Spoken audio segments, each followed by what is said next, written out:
Lecture du livre de la sagesse. Les âmes des justes sont dans la main de Dieu, aucun tourment n'a de prise sur eux. Aux yeux de l'insensé, ils ont paru mourir. Leur départ est compris comme un malheur, et leur éloignement comme une fin. Mais ils sont dans la paix. Au regard des hommes, ils ont subi un châtiment, mais l'espérance de l'immortalité les comblait. Après de faibles peines, de grands bienfaits les attendent, car Dieu les a mis à l'épreuve, et trouvés dignes de lui.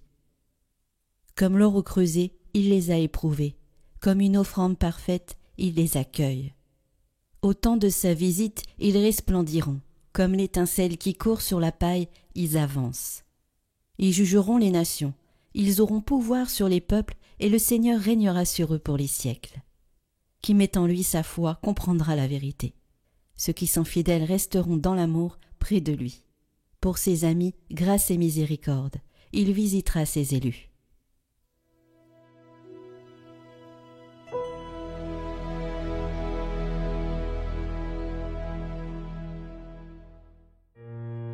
Le Seigneur est ma lumière et mon salut. Le Seigneur est ma lumière et mon salut. De qui aurais-je crainte? Le Seigneur est le rempart de ma vie. Devant qui tremblerais-je? Écoute, Seigneur, je t'appelle. Pitié, réponds-moi. Mon cœur m'a redit ta parole. Cherchez ma face. C'est ta face, Seigneur, que je cherche. Ne me cache pas ta face. N'écarte pas ton serviteur avec colère.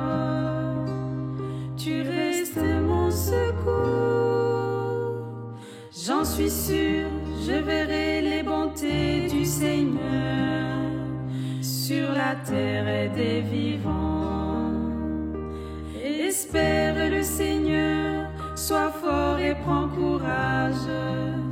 Espère le Seigneur. Le Seigneur est ma lumière et mon salut.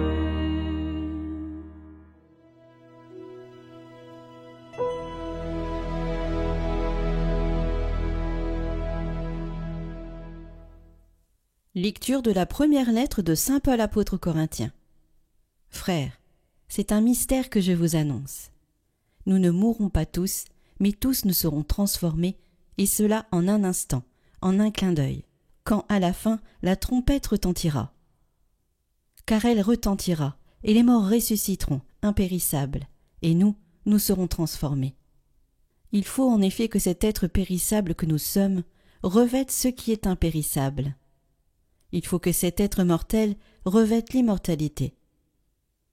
Et quand cet être périssable aura revêtu ce qui est impérissable, quand cet être mortel aura revêtu l'immortalité, alors se réalisera la parole de l'Écriture. La mort a été engloutie dans la victoire. Ô mort, où est ta victoire? Ô mort, où est-il ton aiguillon? L'aiguillon de la mort, c'est le péché. Ce qui donne force au péché, c'est la loi. Rendons grâce à Dieu qui nous donne la victoire par notre Seigneur Jésus-Christ.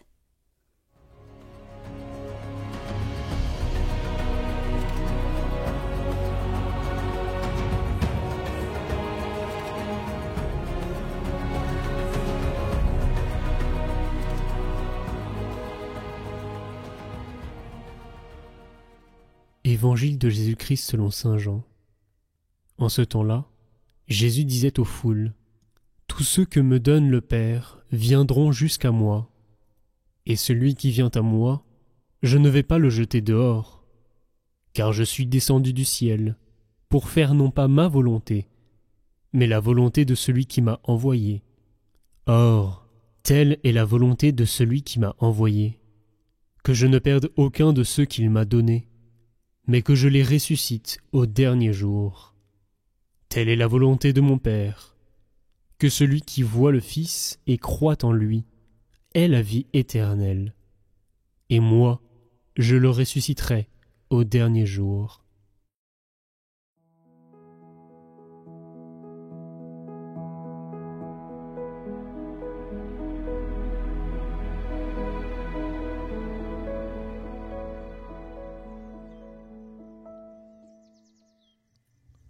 Caput, dead, finito, game over, delta Charlie Delta.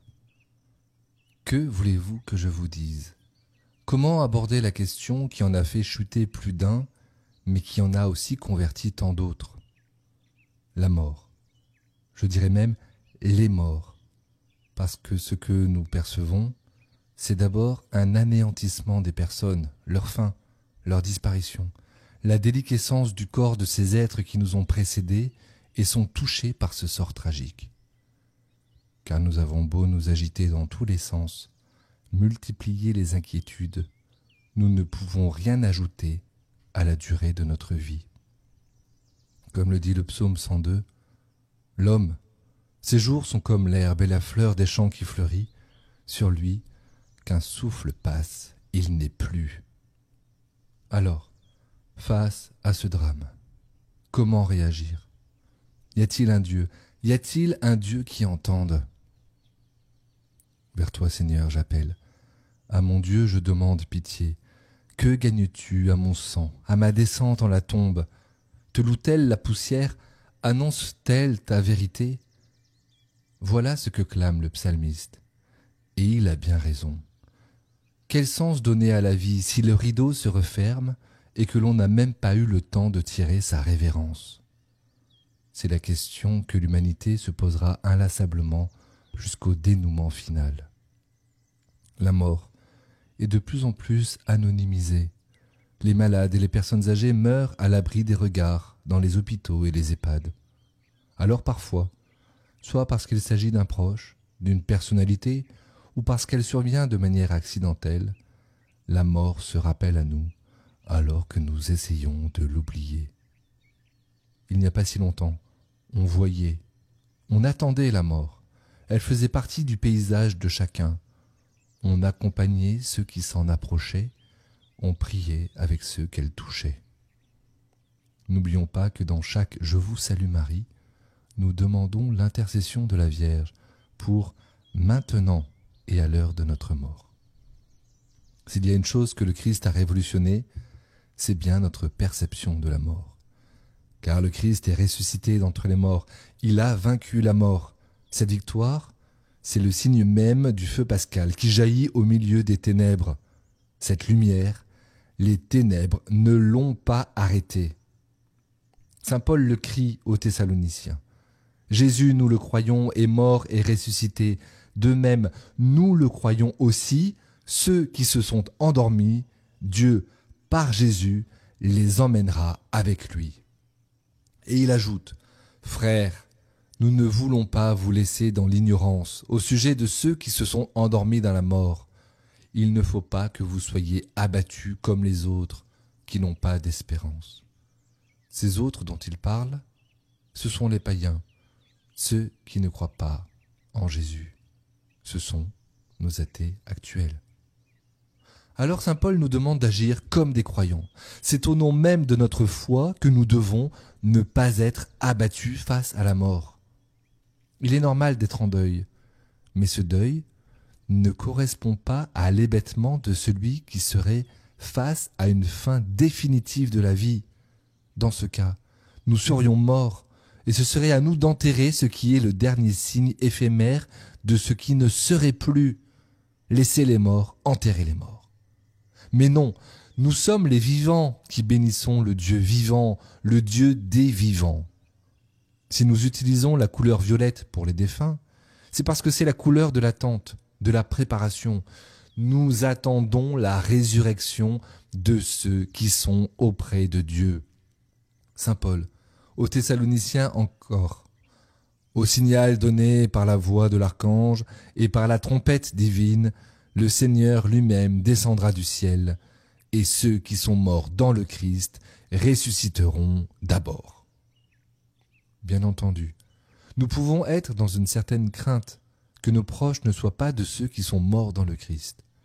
Alors, nous prions pour eux en les abandonnant dans les bras de la miséricorde divine. Mais c'est l'espérance et la foi, et non l'accablement, qui doivent stimuler notre prière pour les défunts. Le violet d'aujourd'hui est choisi dans l'attente de la fête en blanc qui aura lieu dans 364 jours, la fête de ceux qui sont dans la vision de Dieu, unis à lui pour toujours, tous les saints. La vallée de larmes, dont parle la prière du Salve Regina, désigne notre temps de pèlerinage sur la terre et non pas ce qui se passe après la mort. Comme le rappelle le livre de la sagesse, les âmes des justes sont dans la main de Dieu. Aucun tourment n'a de prise sur eux. Aux yeux des insensés, ils ont paru mourir. Leur départ est compris comme un malheur et leur éloignement comme une fin, mais ils sont dans la paix. Au regard des hommes, ils ont subi un châtiment, mais l'espérance de l'immortalité les comblait. Après de faibles peines, de grands bienfaits les attendent, car Dieu les a mis à l'épreuve et trouvés dignes de lui. Comme l'or au creuset, il les a éprouvés. Comme une offrande parfaite, il les accueille. En priant pour les morts, nous prions pour que leur purification s'accomplisse promptement et qu'ils soient comptés parmi les saints. Cette prière, elle est pour eux, mais elle est aussi pour nous, car elle est une œuvre de miséricorde qui fait grandir en nous la foi, l'espérance et la charité. Amen.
Au nom du Père et du Fils et du Saint-Esprit. Amen. Dieu des esprits et de toute chair, qui a foulé aux pieds la mort, qui a réduit le diable à néant, et qui a donné ta vie au monde, donne à l'âme de ton serviteur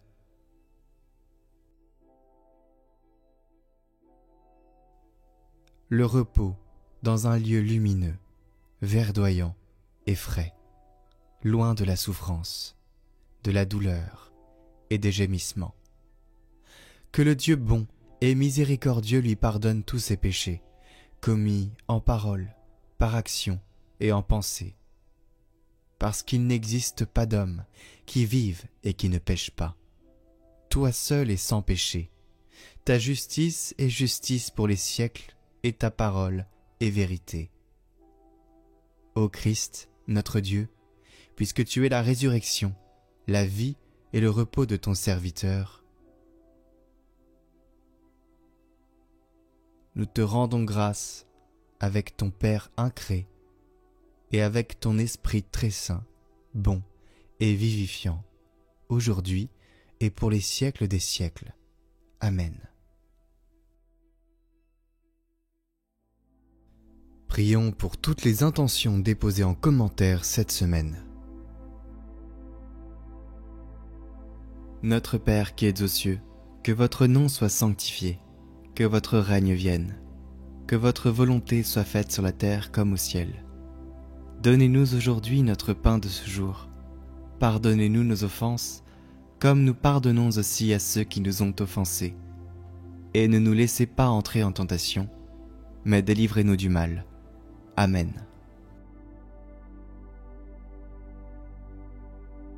Je vous salue Marie, pleine de grâce, le Seigneur est avec vous. Vous êtes bénie entre toutes les femmes, et Jésus, le fruit de vos entrailles, est béni. Sainte Marie, Mère de Dieu, priez pour nous, pauvres pécheurs, maintenant et à l'heure de notre mort. Amen. Gloire au Père et au Fils et au Saint-Esprit, comme il était au commencement, maintenant et pour les siècles des siècles. Amen.